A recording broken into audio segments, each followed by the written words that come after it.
Hey, happy, beautiful, amazing day. Dr. Bob Rakowski here out of Houston, Texas. Many questions about hormones and especially sex steroids. So we're going to have a nice little course about that. Background on me, I've been in clinical practice now over 30 years, and I've treated world champion athletes from every major professional sport. I've also seen the other end of the spectrum, people that were sent home to die. And thankfully, many of them are alive, even nearly 3 decades later. I've also taught doctors all over the world over 10,000 hours of continuing education seminars on 6 different continents. So most topics in natural medicine I've covered. I like to talk about easy and delicious ways to enhance our hormone signaling, our enzyme signaling, and to age in a healthy way. And in fact, we have such a thing because that's attractive to most people. And the question I have is, could it be this easy? And for many, it can be. When we start talking about reproduction, it's said that that is the ultimate biologic purpose. So think about it. Where would we be? Where would any species be without reproduction? And therefore, we want to be healthy enough to reproduce. When we start looking at the word hormone, there's an etymology to it or a source of it.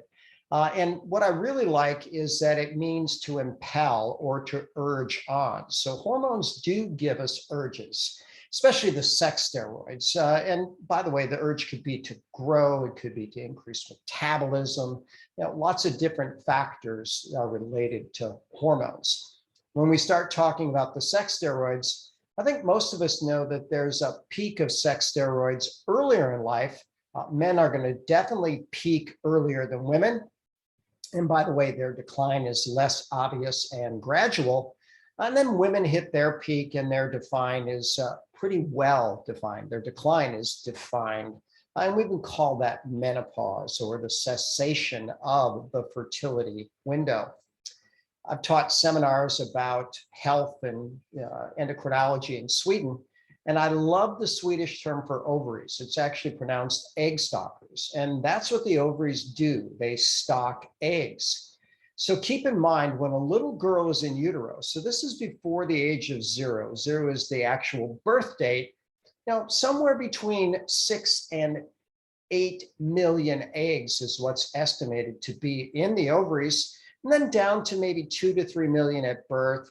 And then maybe about age 35, there's a very sharp decline. And with the typical age of 52, there are no more eggs left. That's what menopause is.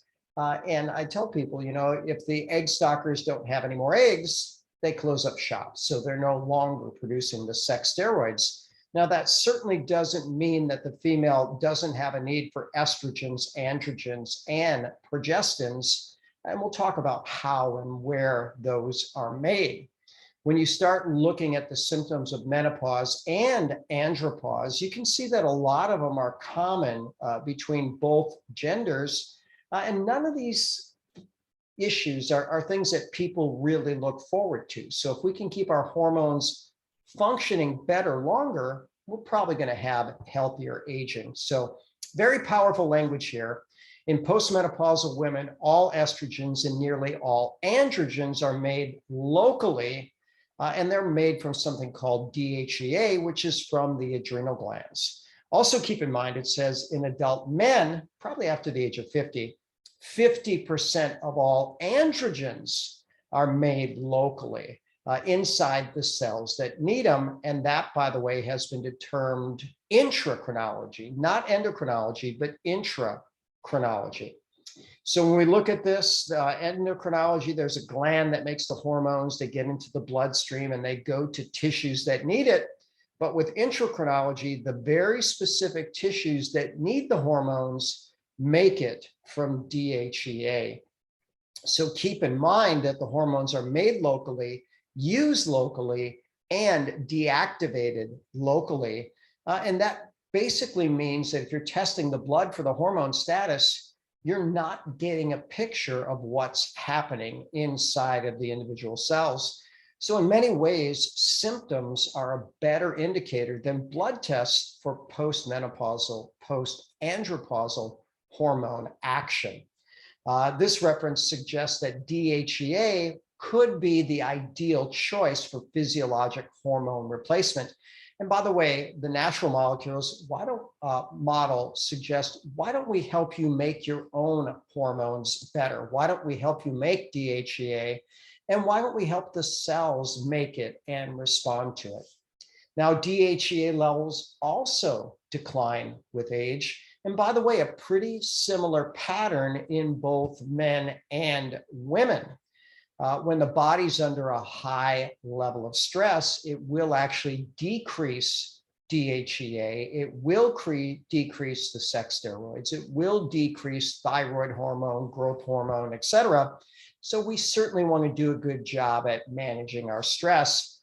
And I've heard this powerful quote: you're either making stress hormones or sex hormones, but not both. So that stress response, that fight or flight, is going to trump reproductive biology. It's often been called the progesterone steal, sometimes called the pregnenolone steal, sometimes called the cortisol steal. But when the body's under stress, this pathway is prioritized to make cortisol, the chronic stress hormone. And by the way, DHEA will be depleted, aldosterone will be depleted, and the sex steroids will be depleted. So we want to be able to manage our stress more effectively. I'm going to introduce Ganoderma and talk more about that later, but this is something that's known to have a very calming effect. In fact, comparable to that of the prescription drug Valium, but without the side effects. And one of my most powerful clinical interventions over the last 15 years is what I call a stress reset: melatonin, theanine, and Ganoderma spores every waking hour. And if you screenshot that and look at the PubMeds, you'll find out that melatonin calms the stress drive on the adrenal glands, theanine calms the brain, and Ganoderma is said to calm the body, the mind, and the spirit. Now, if we go back in time, I like the movie 300, and I like the Spartans. These men really stood for something. I like to quote, if you don't stand for something, you'll likely fall for anything. But we turn back the clock just a few hundred years, and men were probably more like men, and little girls grew slowly. But that was before we intoxicated the environment with estrogens in plastics, estrogens in pesticides, estrogens injected into animals, even things called metalloestrogens. So it's said that we're swimming in a sea of estrogens. And too much estrogen is disruptive to female physiology. In fact, it can cause infertility. Same with male physiology, along with a host of other challenges. So when we start looking at these xenoestrogens, a number of pictures of where we can find them, one of the more powerful ones is called bisphenol A, also known as BPA. Ganoderma is something that helps the body to clear bisphenol A. The human toxin inventory has been happening now for about 50 years, and they have done tissue biopsies, fat samples, and even surgical patients and cadavers. And they found that literally everybody walking around is loaded with toxins. And they actually estimate that the average person has about 700 toxins in their body at all moments in time.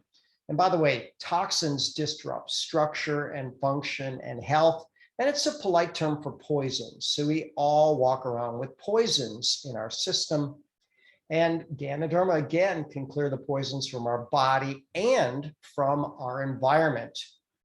I introduced the word metalloestrogens, and we know that things like lead and cadmium and mercury and cobalt and copper and nickel, they all can have estrogen type activity. And some suggest that this may be a big part of why we're having such an increase in hormone-related cancers like breast cancer and prostate cancer. This reference shows that the modern skeleton has 500 to 1,000 times the lead of pre-industrialized humans. And by the way, probably the other metals are similar. So the body has a natural way of clearing these heavy metals. It's called metallothionein proteins. By the way, when you start thinking about this metallothionein, if you think of the word glutathione, similar word in there, a very sticky detoxification molecule. And Ganoderma increases these metallothioneins, clearing out these metals and metalloestrogens. with 800% increased effectiveness. Ganoderma can also clear other horrific toxins from the body, things that cause Parkinson's, liver failure, pancreatic failure, or neural tube defect. And by the way, it's perfectly safe and effective in pregnancy and in nursing moms. When we start looking at obesity, fat is typically the largest endocrine organ. A lot of people don't think of it that way, but fat has a lot of signaling molecules. And when we have too much fat, it's a lot of bad signals and ill health happens. So people become more insulin resistant or prone to diabetes. Females are actually going to have more androgens, and that can cause, hair loss, hair growth in places that they don't want it, and other challenges. It can cause progesterone deficiency and other challenges with estrogen and overall infertility. So friends do not let friends become fat, because fat is a risk factor for about everything, including death. Back to Ganoderma and fat loss, it's great for satiety. It actually reduces the amount of fat, bad fat, that's absorbed from the gut.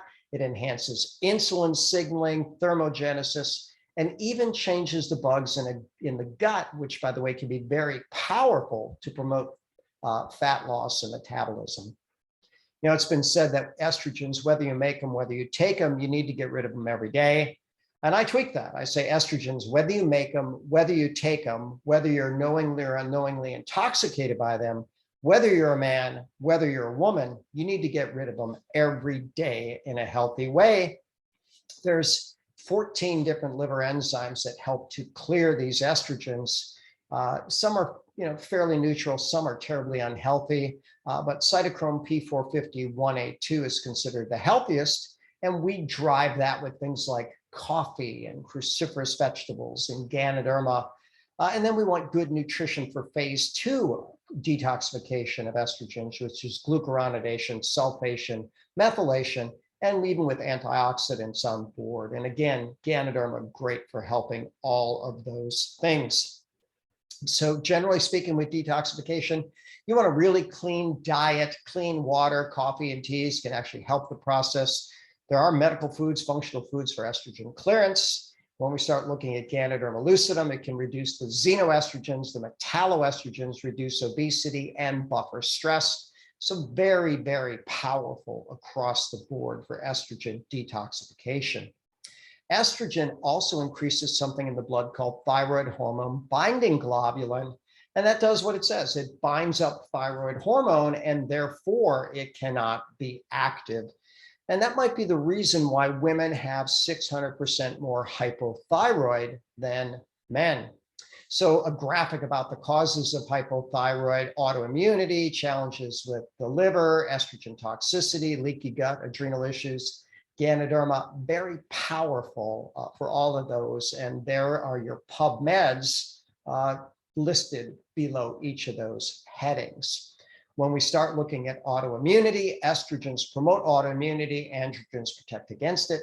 Most estimates are that 75 to 80% of autoimmunity occurs in women. And guess what? Our friend Ganoderma, again, can be used to treat and or prevent autoimmune disease. And there's the PubMed where you can see that powerful language. When we start looking at men, understand that men also have estrogen. They need estrogen, just not at anywhere near the levels that women do. So it's good for the brain, the heart, the liver, even the reproductive tract. In fact, men would be infertile without estrogens, and important for bones as well. When we start looking at mammary glands, men have those too, and with too much estrogen, that becomes even more apparent. So when men do have high estrogen, there's a lot of things that happen in their body that aren't good, including issues with prostate and prostate cancer, decreased sexual function, loss of muscle tone, increased risk of heart disease, and things like that. And when we start looking at the obesity estrogen cycle, we know that obese men make more estrogen because an enzyme called aromatase, which is in body fat, converts testosterone into estrogens. Interesting graphic from the Journal of the American Medical Association. Since the 1950s, there's been a significant decline in males born all over the globe. And there's a documentary on this called The Disappearing Male.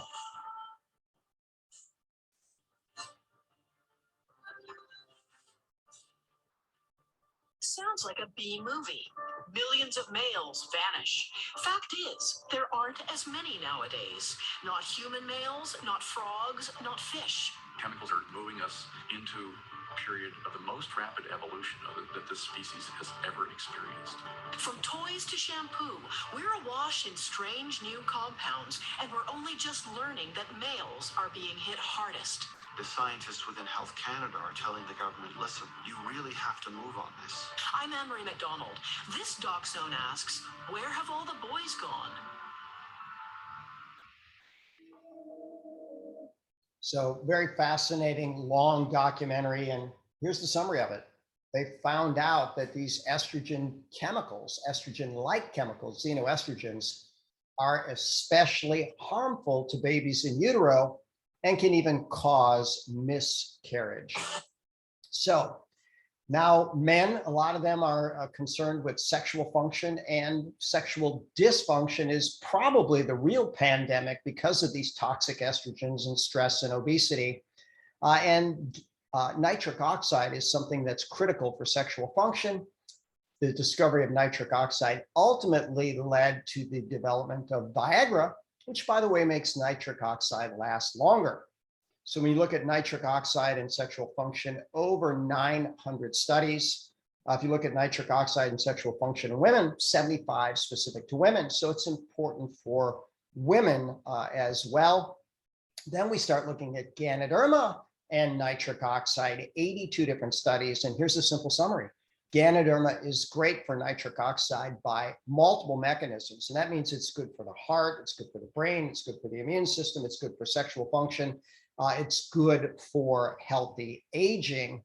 And then prostate, as men age, they're more and more and more at risk of prostate cancer. That demands lifetime risk of prostate cancer, 1 in 6, 51 different studies on Ganoderma and prostate, as it's a very effective anti-cancer molecule. And by the way, different PubMeds, it's proven to be effective against breast cancer, prostate cancer, inflammatory breast cancer, the bloodborne cancers, leukemia, lymphoma, multiple myeloma, cervical cancer, melanoma, lung cancer, pancreatic cancer, colorectal cancer, liver cancer, glioblastoma, endometrial cancer, gastric cancer, bladder cancer. It's also an autoimmune modulator, an allergy modulator, and it can kill off some of the worst viruses and infections in the history of the planet.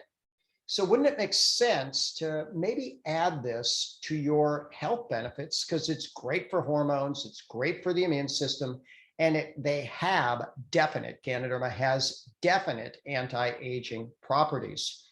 When we start looking at really every signaling molecule in the body, enzymes and hormones, they're all dependent upon having ideal levels of acid-alkaline balance, or pH. This journal article, Medical Hypothesis, said that if you get the pH off of your body, it might take twice as much of the same hormone to induce an equal response.